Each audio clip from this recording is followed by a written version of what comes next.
Magandang araw! Re-request na naman nga yung mga anak ko na magluto nga raw ako ng tokwa dahil nasarapan nga nila yung huli kong luto ng sarsyadong tokwa. Kaya ito at napabili na naman nga ako ng isang perasong tokwa. Kailan nga lang kami nagluto nito at talagang nagustuhan nila kaya naman nagre-request na naman nga sila ngayon. Pero sa ngayon nga ay hindi naman sarsyado ang ating lulutuin.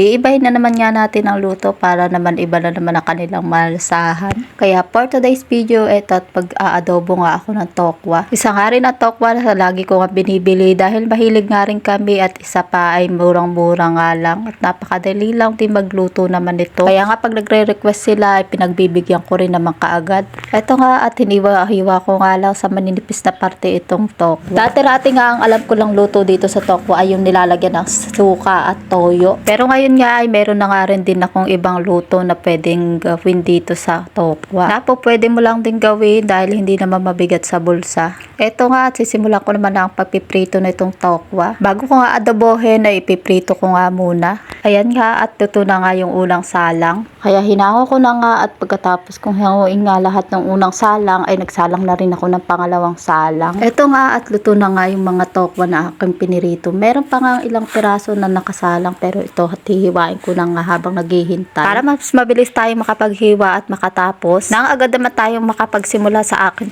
pagluluto. Sa paghihiwa naman ay depende na nga sa inyo kung anong gusto nyong hiwa ang gusto nyo. Ito nga at pinaghaba-haba ko lang iba at yung iba naman ay maliliit na parte. First time ko nga lang din magluto ng adobong tokwa at ngayon ko lang din talaga ito gagawin. Paminsan-minsan ay maganda nga rin yung nakakatikim tayo o nakakasubok tayo ng mga ibang luto. Nang nakakatikim nga rin tayo ng bago, kakaiba at bago nga sa ating mga paningin at panlasa. Ito nga at nakatapos na ako maghiwa at para nga may dagdag naman yung ating adobong tokwa. Ito at naglaga nga lang ako ng 2 pirasong itlog. Isinabay ko na nga yung paglalaga ng itlog dito sa aking pagsasaing. Isinupot ko nga at para kung sakali nga na pumutok ay hindi nga sasama sa kanin. Sa tuwing maglalaga nga ako ng itlog at magsasaing lang din naman ako, ay ganyan nga ang aking ginagawa, iniibabaw ko na lang sa kanin. Kaya kung kayo nga ay magluluto ng itlog ay mag-isabay nyo na nga lang sa kanin. Nakatipid ka na sa oras at nakabawas ka na sa trabaho ay nakatipid ka pa sa gas. O di ba't napakawais mga kananay? Ayan nga at nakatapos na nga ako magbalat ng mga itlog. Nakatapos at nakapaghiwa na nga rin ako ng mga kakailanganin na panggisa dito sa ating ilulutong adobong tokwa. Kaya naman gumpisa na nga akong magluto. Sa kaparehong kawali nga kanina na pinagprituhan ko na tokwa ay dito ko na rin igigisa yung bawang at sibuyas. At nung nagisa nga yung bawang at sibuyas ay inilagay ko na rin yung prinitong tokwa. Lalagyan ko na rin ng toyo. Ang gusto ko nga ang luto sa adobo ay medyo maalat. Kaya lang may mga bata nga akong kasama at kaya hindi po pwedeng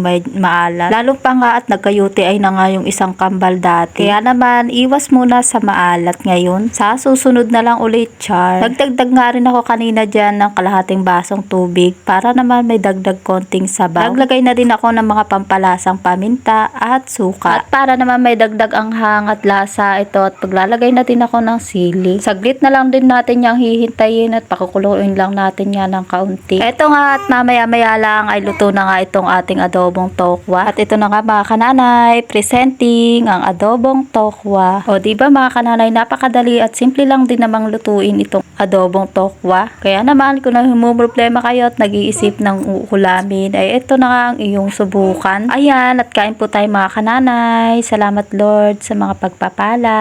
Napakasarap din naman talaga at napakarami rin talaga ang kain naming mag-iina. Kaya naman siguradong uulit-ulitin ko ang pagluluto nitong adobong tokwa. Nang makakain nga kami ay naalala ko nga meron nga pala akong tiklupin dito. Medyo marami na nga rin ito kaya titiklupin ko na at mapag-aabutan na naman nga ng panibagong nilabhan. Madalas talaga magpang-abot na nga yung aking mga tupi. Dahil sa gabi ko na nga lang din talaga naaasikasong magtupi. Dahil kapag free time nga at tapos na akong magluto, ang inaasikaso ko naman nga ay pag-i-edit. Dahil hindi nga lang ako basta nanay, kundi content creator nga rin. At basta nga tapos na ako sa trabahong kusina, ay dito naman sa trabahong loob ng bahay ang trabaho ko. At talaga naman itong mga kambalay, nagkalahatan na nga ng mga pagkain nila. Wawalasin ko na nga lang muna bago ako magtupi at baka maidikit pa dito sa latupiin ko ay magdanggamin pa kami rito. Kagagawan nga ng mga kambal kaya maraming langgam din dito sa amin. Na makatapos nga ako makapagwalis, eto at tatanggalin ko na sa hangir yung mga damit.